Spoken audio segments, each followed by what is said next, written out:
Now, the greatest radio shows of all time. Suspense. The Shadow Node. Washington calling David Harding, counter-spy. Classic radio theater. The Great Gildersleeve. Fibber McGee and Molly. Dragnet. Gunsmoke. The Lone Ranger.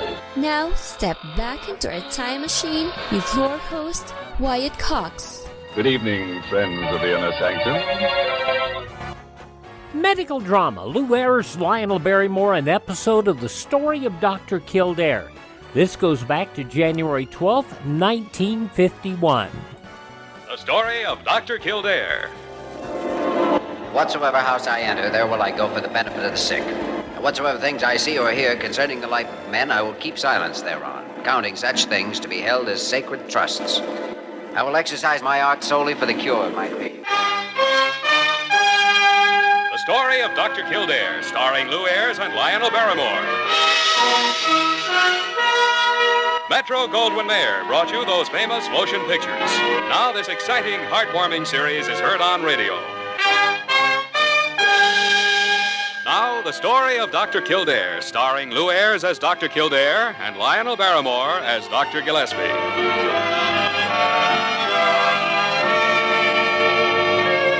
Blair General Hospital, one of the great citadels of American medicine. A clump of gray-white buildings planted deep in the heart of New York. The nerve center of medical progress, where skilled hands and great minds wage man's everlasting battle against death and disease.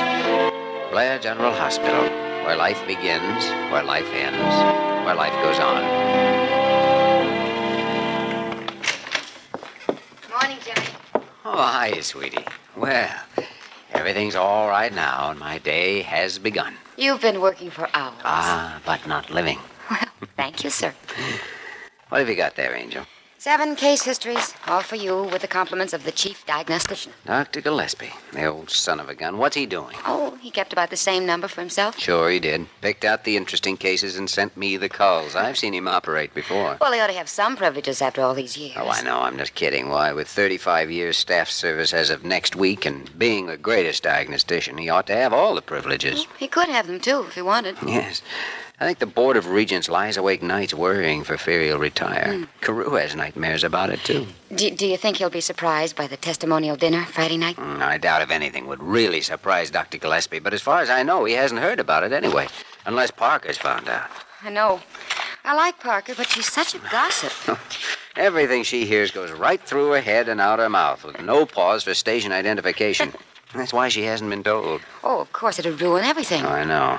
Dr. Gillespie's a hard man to surprise, but I think the dinner Friday night will do it.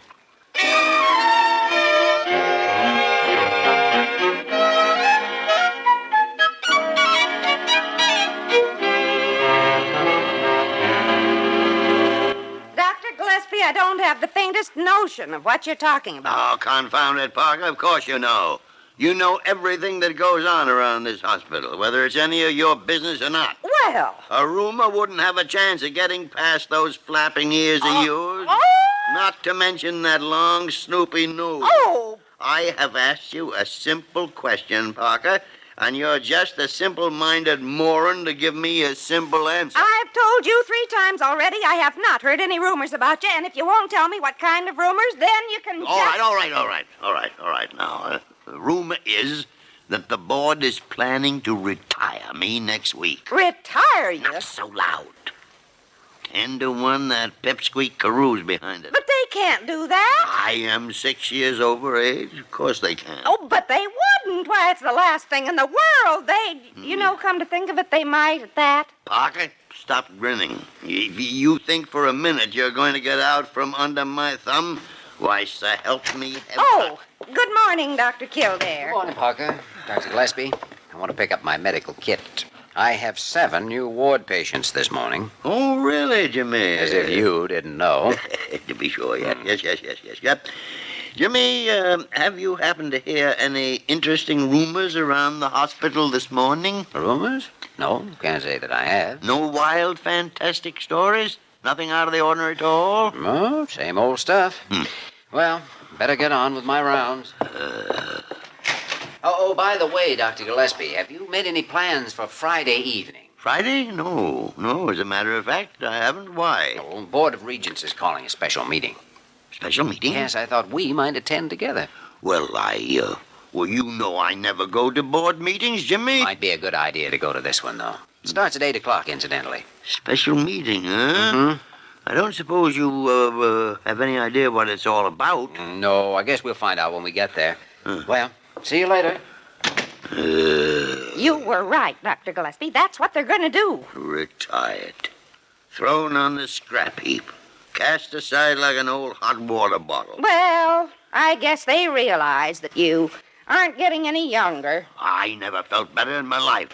Why, I can out-diagnose any other 3 doctors in this hospital. And by the tarnation, I'll prove it to them.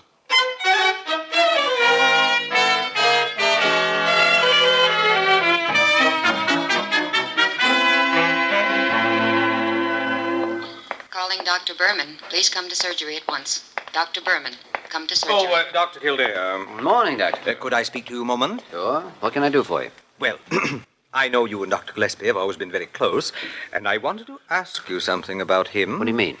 Well, I wondered whether you'd noticed anything about his actions during the last 2 days that might be considered, shall we be frank? Well, let's do. Then we'll say his actions have been odd. Eccentric? Quite. Well, I suppose that's frank enough. And as a matter of fact, Dr. Crew, I've been too busy to pay much attention to him. Well, I can assure you, Dr. Kildare, that his manner is very, Odd? Quite. Why, for one thing, he's going to work now at 7:30 in the morning. What? Why, he hasn't started office hours before 9 or 9:30 for years. Precisely. Oh, I tell you, there's... Oh, dear, here he comes. As I was saying, Dr. Kildare, we're planning to paint the south wing light mauve, and the east Good morning, Jimmy. Good morning. Morning. Carew, you sleepyheads. Tried to find both of you 8 o'clock this morning, but there wasn't a soul stirring. Except me, of course. Well, 8 o'clock is a little early, Dr. Gillespie. Early? Why, I've already done a full day's work, and here it is only lunchtime. Which is a good suggestion, by the way. How about joining me? Oh, sorry, Jimmy, sorry. I'd just grab a quick sandwich and then use the time to work off my excess energy. Excess energy? I wish I had some. I'll tell you the secret. A pound of rare steak at 6:30 in the morning. What? There's nothing like it after an hour's brisk walk. You're doing that? Oh, yes. You're following my cold shower, of course. Oh, dear. Don't even talk about a cold shower early in the morning. I've got more energy, physical and mental, than I had 20 years ago. Hey, it's lunchtime, Doc. Sir. Oh, so it is, Wayman, so it is. Well, I'm ready anytime you are. Wayman, today I'm going to beat the pants off you. Yeah? Well, you didn't do so hot yesterday. Well, my feet kept slipping. But I went out this morning and bought some bowling shoes. Bowling shoes? Is that how you're spending your lunch hour? Yes, Jimmy, yes. Man keeps in trim, you know. Healthy, alert. Come on, Wayman. See you later, boys. Boys? Oh, dear. Oh, dear. I'm beginning to see what you meant, Dr. Carew. I don't know what it's all about, but it is interesting.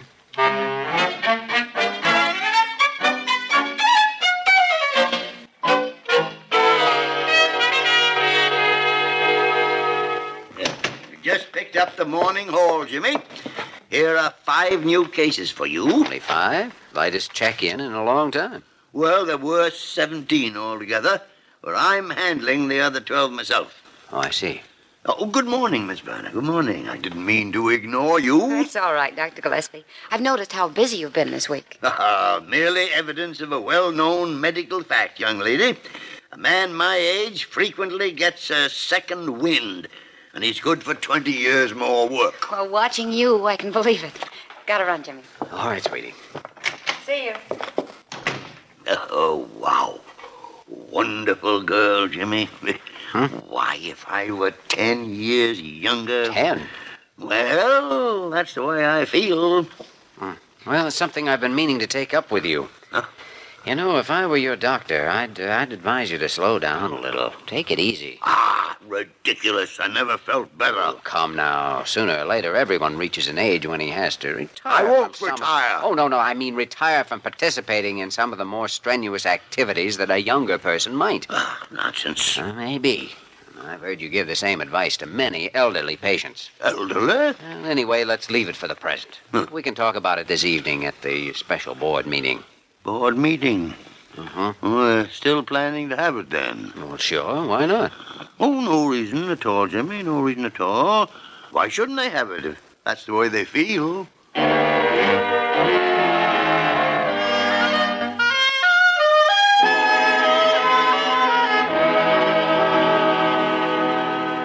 I know exactly how you feel, Dr. Gillespie, and I'm very sorry for you, but after all, what can I do about it? You're just as ungrateful as that board of regents. Here I've nearly killed myself all week long trying to show them I'm fit for something beside retirement. But do they care? No. Shut up! No, they don't care. They're still going to hold their confounded meeting tonight, sit there and gloat while I'm drummed off the staff. Oh, yes, it's all so dramatic, just like the movie. Parker, confound it. If I were flat on my back and dying, you'd stand there and say it was just like the... What's the matter? Now, if they thought I was ill, dying maybe, why, they might call the whole thing off. Huh? Of course they would. Why, they wouldn't have the heart to retire a man who was only one step from death. Oh, hello, Dr. Kildare.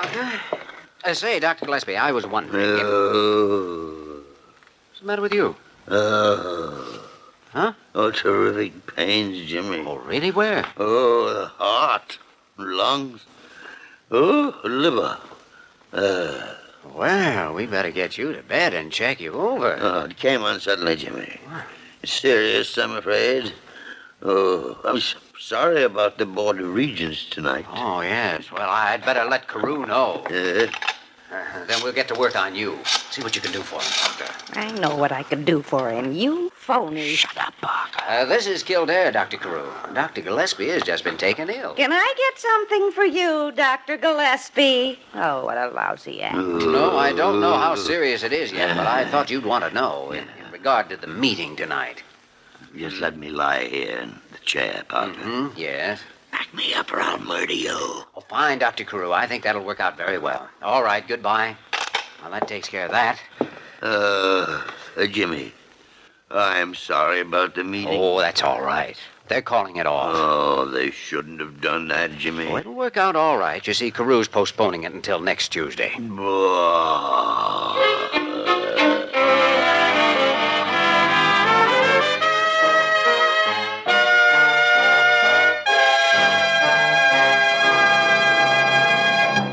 January 12, 1951, The Story of Dr. Kildare on Classic Radio Theater with Wyatt Cox.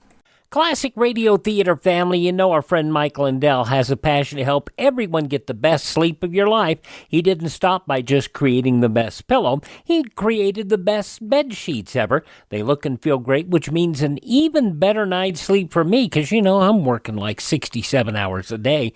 Now, Mike's offering the best deal on his Giza Dreams bed sheets ever. You can get a set of Giza sheets for as low as $29.98. You'll never want to sleep on anything else once you slept on a set of Giza Dream sheets. A special offer for you right now. You can get a set of Giza sheets for as low as $29.98.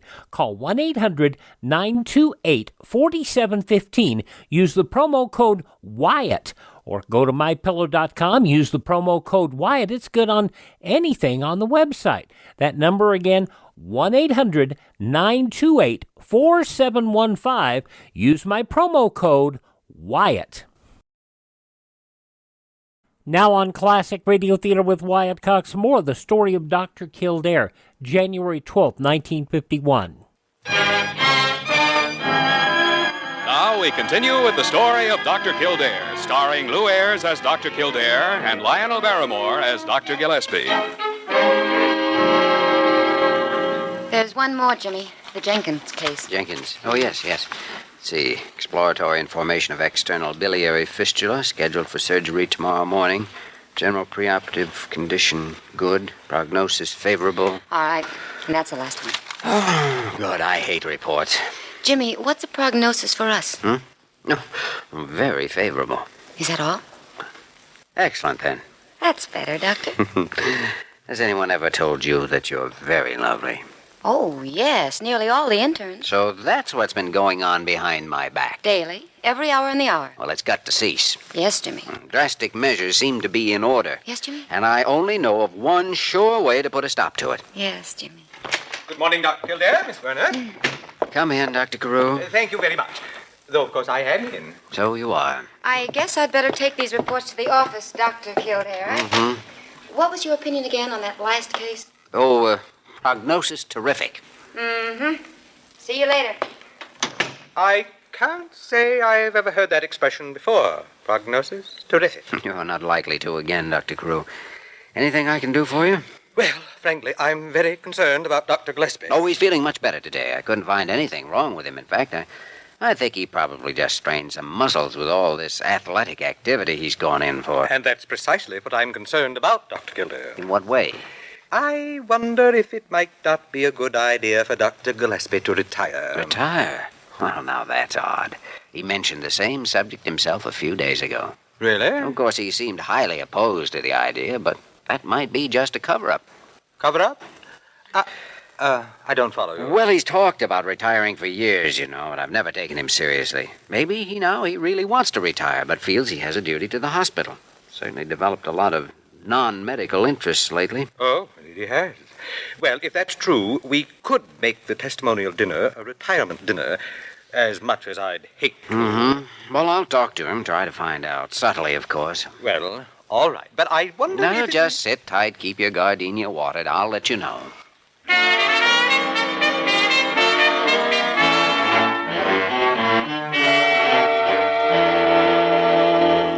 Oh, of course I feel all right, Jimmy. There was nothing really wrong with me in the first place. Except, well... Touch of overwork, maybe. Certainly not. No. I am perfectly capable of turning out as much work as I ever could. Then maybe it was a combination, like too much bowling, brisk walks, cold showers, rare steak. Ah, ridiculous. I was merely conducting an experiment, Jimmy. I see. Dr. Gillespie, have you thought much lately about retiring? By the great horn spoon. I know you have a strong loyalty to Blair, but after all, your reputation as a diagnostician has made this hospital. You don't owe your whole life to it. You too, Jimmy. I guess you feel the same way as the others, that I've slipped into my dotage and ready for the scrappy. Now, hold it a second. I don't see that retirement automatically means senility. But perhaps it is time you started thinking of yourself for a change. Well, look what happened last week. You overdid it for a few days and wound up here in bed. You're just not as young as you were once. By the tarnation. So that's their reasoning. The morons. Confounded backfired, the vultures. Don't know what you're talking about. I should have stayed with the first plan. Parker! Parker! Good heavens, Dr. Gillespie, stop shouting like that. You're a convalescent. You're an idiot. Well, Parker, phone the garage and have Wayman come right up here. Wayman? Well, what do you want him for? It's none of your business. Get out of here. Oh. Snoopy. Whoa. There's still a little fight in the old man, Jimmy. So help me, I'll show him yet. Show who what? Plans, experiments, backfires, a little more of this, and I'll be as eccentric as you are. Who says I'm eccentric? I do.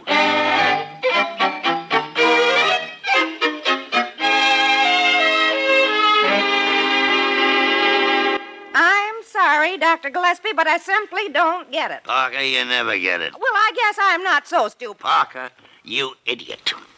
I shouldn't have changed plans. I think I'd almost convinced him that I still possess the full vigor and alertness of youth. Well, you didn't convince me. Oh, what do you know about youth? I think one last desperate measure may do the job. Well, it must be desperate if you plan to use Wayman for it. If there's one human being who's a direct descendant of a chimpanzee, Wayman's it. Somebody mention my name? Oh, come in, Wayman. Come in. Shut the door. Yes. I was just telling Parker that you're the only man with the right qualifications for a little project of mine. Well, thanks, Doc. I mean, sir. I've always tried to keep myself mental fit. Mental fit, huh? Well, that does explain your personality. Yeah, I'm a great guy for pinball games and tic-tac-toe. Yeah, mental type stuff. Well, the qualifications I had in mind are slightly different. Huh? One is the fact that you like to make a fast buck. You said it. Yeah. The other is your lack of inhibitions about prevarication. Oh, what you said. Yeah, I don't know if I want to get mixed up in nothing like that. Well, what I mean is you don't mind telling a lie if there's money in it. Oh, well, yeah, well, why didn't you say so? Wayman, I think we understand each other. Yeah, sure we do. What's your proposition, Doc? Doc. What? So help me, if I didn't need you, Well, misery, politics, and retirements make strange bedfellows. Yeah. Wayman, have a cigar.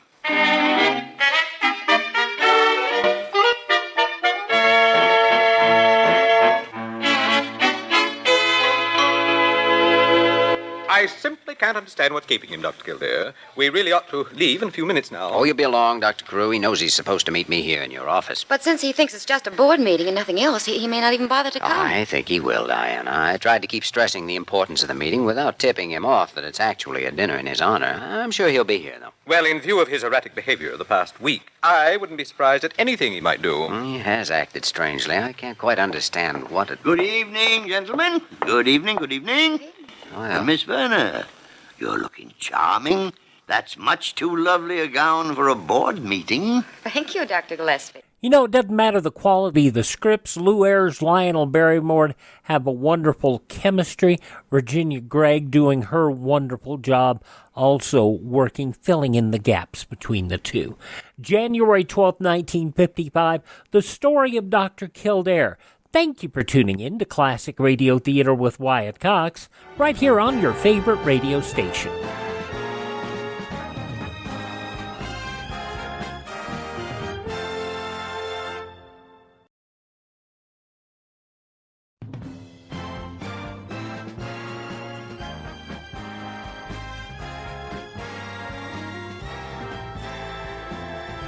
Thank you for tuning in to Classic Radio Theater with Wyatt Cox. Now the conclusion of The Story of Dr. Kildare, January 12th, 1951.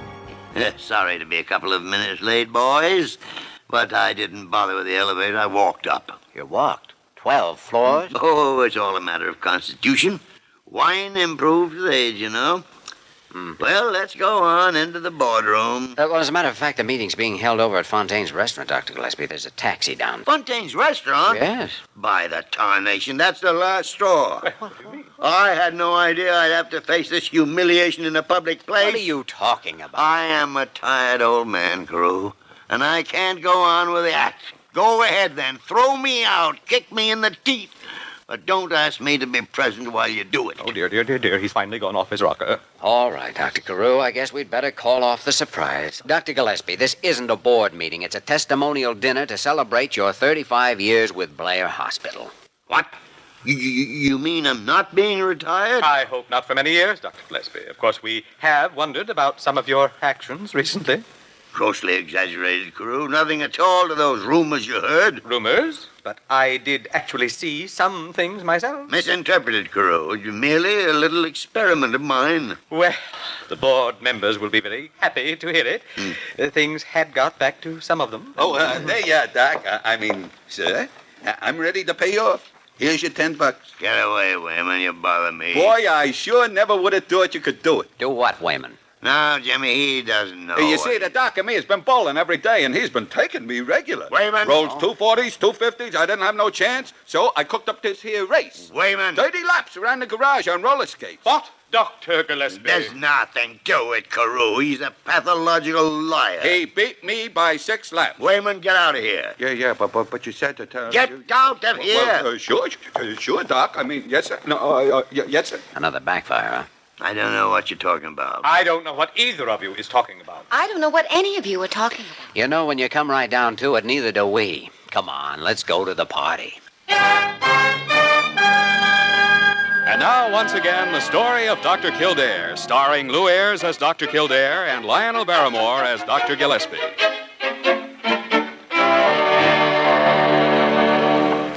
And so, in closing, ladies and gentlemen, I wish to assure you again of my appreciation for the things you said, the sentiments you expressed, And to the distinguished members of the board for their fine gift of this handsome gold watch, thank you.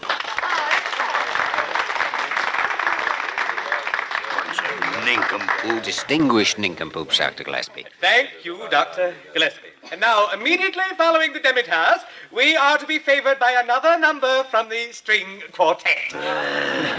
Gold watch. Look at the thing, Jimmy. 35 years of my life spent here, and all they can come through with is a cheap gold-plated watch with an engine on it. No. It's the sentiment that counts, you know. Sentiment? You'll love it. All right, Jimmy. Maybe I do with that. Maybe I do. Well, you certainly deserve it, Dr. Gillespie. This hospital could never repay what you've done for it. Miss Verna, your generosity is only exceeded by your beauty and charm. Well, maybe you have grown 20 years younger. No, Jimmy. No. This last week has been sheer murder. You know something, sweetie? What, Jimmy? We could stand up, walk about 5 steps, open that door, and we'd be out on the terrace. Uh-huh. And we could close the door and... Jimmy? Yeah. Then what? Darn if I know. Let's go find out.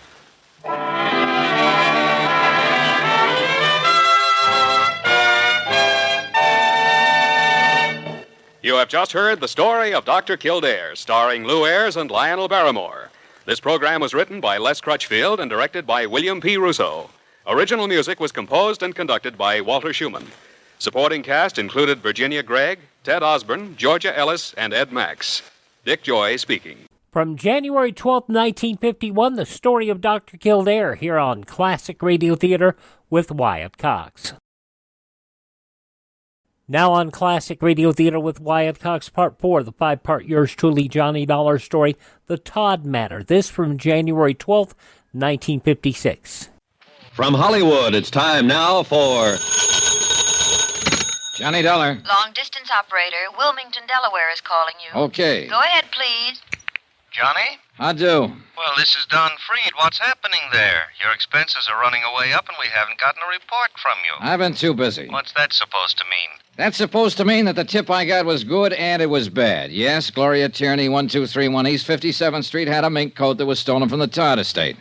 No, she didn't tell me much about it because she got herself shot down on the street last night. Yes, I'm working with the police here trying to find out how she comes by the coat. But what I want... Listen, an hour ago I went out to see an ex-husband of hers. His name's Bill Powers, and he seems to be the bird we're looking for. You know what he did? He cried and blubbered all the way down to the morgue. And he's in there right now making a positive identification. I don't blame him for crying. So what's new with you, Mr. Expense Account? Boy, you're a real man-eater today, aren't you? I sure am. Bye.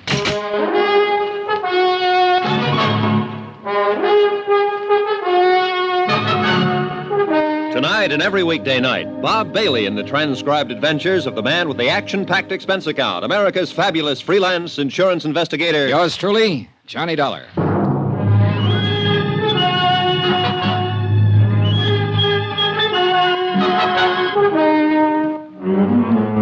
Expense account submitted by Special Investigator Johnny Dollar to 4 State Insurance Company, Wilmington, Delaware. The following is an accounting of expenditures during my investigation of the Todd Matter. Expense account item 8, 20 cents, aspirin. I bought them in a drugstore across the street from the morgue. I figure I needed them. On the way down in the police car, the ex-husband of Gloria Tierney gave us a very little information about her activities up until the time of her death.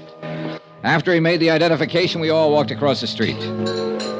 Expense account item 9, 30 cents, 3 cups of coffee. Sergeant Mapes, Bill Powers, and myself. Powers cried a while, then straightened out somewhat. I hope you get whoever did this terrible thing, Sergeant. I hope you'll get him real fast. You sure want to, Mr. Powers. Why would anybody do that to Gloria? Why? Maybe you can help us answer that. We hope you can, Mr. Powers. Oh, you. You're just interested in that coat she was wearing. Well, mister, I don't believe she was wearing a stolen coat. What do you think of that? I think that's a pretty fair way to think right now. But it's not very practical since we already have proof that it is a stolen fur and that she was wearing it. Yeah. How about some more coffee? That's cold. What? Oh, no. Look, we're just trying for the facts of the matter, Mr. Powers. I saw Gloria Tierney. I know what kind of a person she was. But we have to start somewhere. You can understand that. Yeah, I suppose so. Now, you told us you saw her last week for a drink. That's right. Have you been seeing her right along? Yeah, sure. Even though you were divorced a year or so ago? Yeah. Yeah. Did you know she's been going with someone else, too? Yeah? Bill? Yeah. Bill Chambers. That his name, Bill Chambers? Well, yeah, I don't know him, but she talked about him a lot. Here. Take a look at this picture. Is this him? Yeah, that's him. I thought you knew. You're sure this is him? Oh, sure. The picture was in her apartment. I've seen it there. One day I asked her who he was, and Gloria told me about him. Well, what did she tell you about him? She just said she was going out with him. Oh, she told me that he asked her to marry him. She said he had a lot of money. Anything else? Oh, I don't know. Did she happen to mention where he works? No. What kind of work he does? No. Do you know where we can get in touch with him? No, I don't know that either. I can't help you. I only know she's been going out with him. I don't get this. You and her were divorced, but you kept on seeing her. And she got this new boyfriend. And she told you things like that? Yeah. Funny, isn't it? Why'd you bust up? Oh, this and that. Kid stuff, I suppose. It was spat over this and that. I don't know what exactly. Anyway, we were going to straighten it out. We were going to be married again. Oh, what about this Bill Chambers? No, she didn't want to marry him. She wanted to marry me again. She told me. When? Day before yesterday. She said she would marry me. Now she's dead. You know what kind of a car Chambers drives? A Cadillac. How do you know that? Oh, she told me about his car. Another thing, I went out and I bought one myself just like his. I thought it might do me some good with her. We were crazy, weren't we? Where were you last night? Home. Can you prove it? Oh, yeah. Home. All night. I was home while she was out getting herself killed.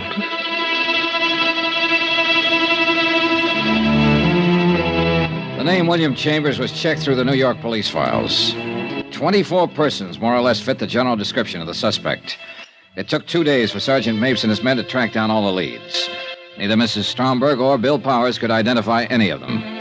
An all-points bulletin was issued describing the suspect in his car. Same results, nothing. On the third day, the pawn shop detail turned up 2 items that had been taken in the Todd burglary. There they are, Johnny. Uh-huh. Watch and a ring. Todd lost a watch and a ring with a lot of other stuff. Case numbers in the watch check out. The ring's engraved. Uh-huh, yeah. Where were they picked up? Shop on 3rd Street. The proprietor bought them yesterday. A man who signed the buy book used the name James Agenian. Phony? Yeah. Gave an address on Polk Street. That was phony, too. We got a good description from the proprietor. Fits Chambers right down the line. Oh, then he was still in town yesterday. Yesterday, yeah. But this stuff's been on the hot sheet for a long time. If he's had any experience at all, he knew he was taking a chance trying to unload it. Probably trying to raise money to get out of town. What I was thinking. Well, if he keeps on trying to raise money and unload all these things, I'll have all the loot back. If he keeps on trying, we'll keep on trying. Johnny, we're going to get this, baby. Sergeant Mapes. Where? Okay. He does need money. Huh? They found his car. Used car lot up in the Bronx. He sold it at 10 o'clock this morning.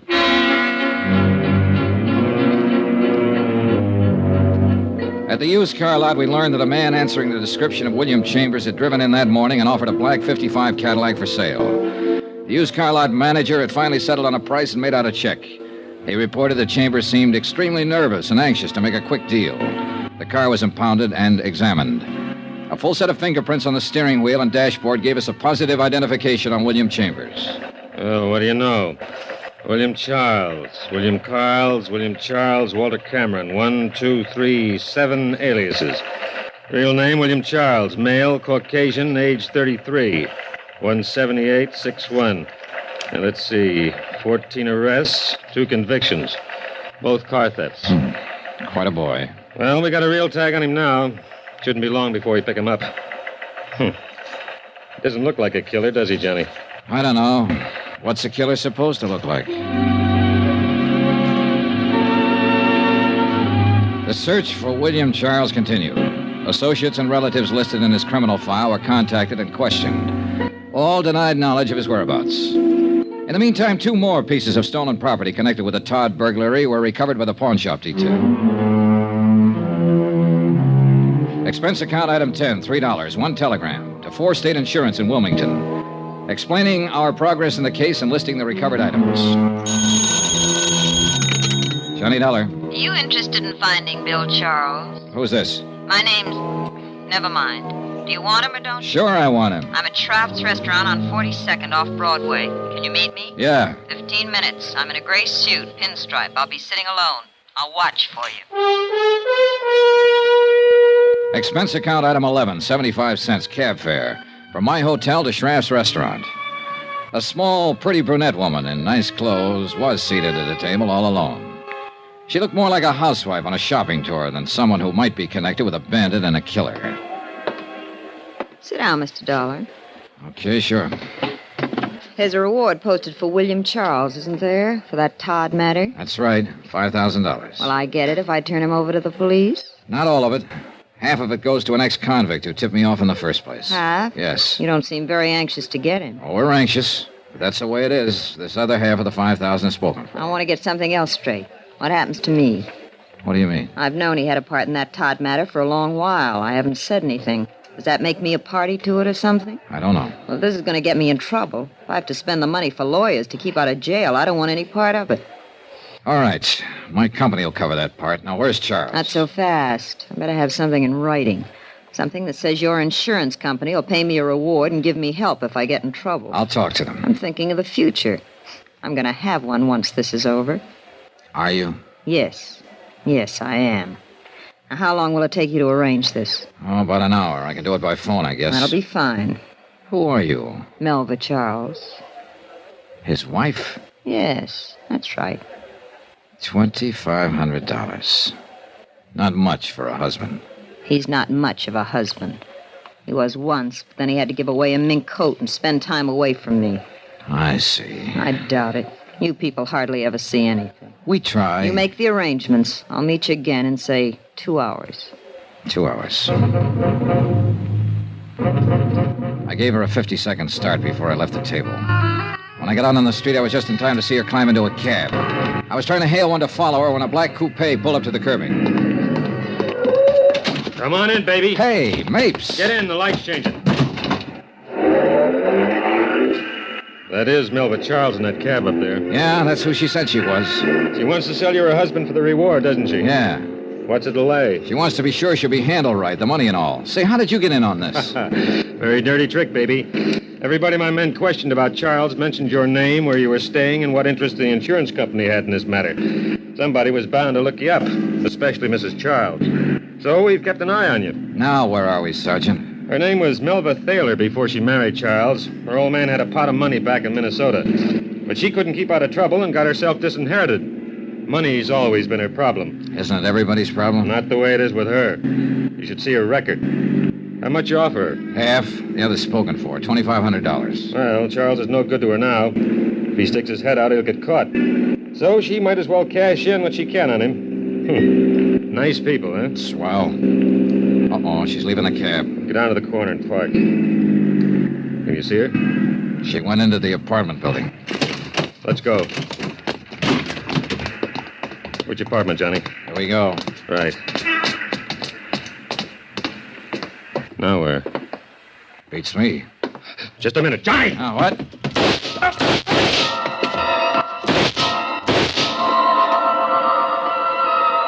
Before I went down, I heard it go off a couple more times. It must have been 6 inches from my head. My eyes couldn't see, and my feet couldn't move. But I could hear. Johnny! Hold on! Hold on, baby!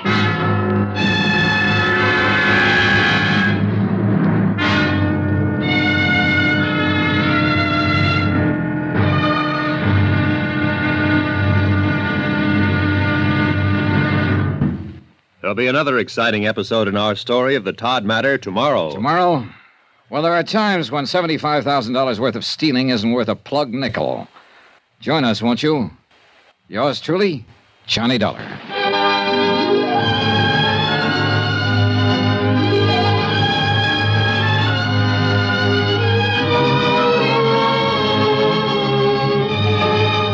Yours truly, Johnny Dollar, starring Bob Bailey, is transcribed in Hollywood. Written by John Dawson, it is produced and directed by Jack Johnstone.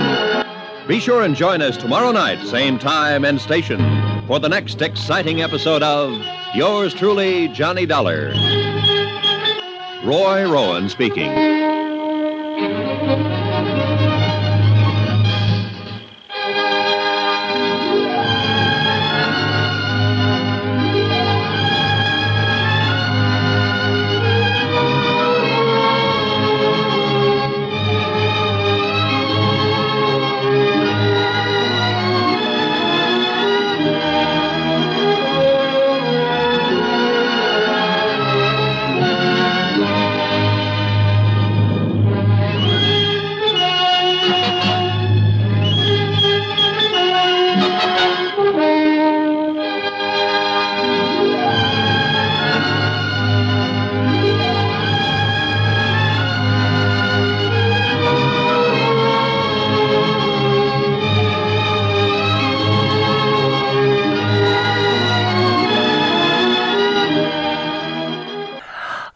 Oh, boy.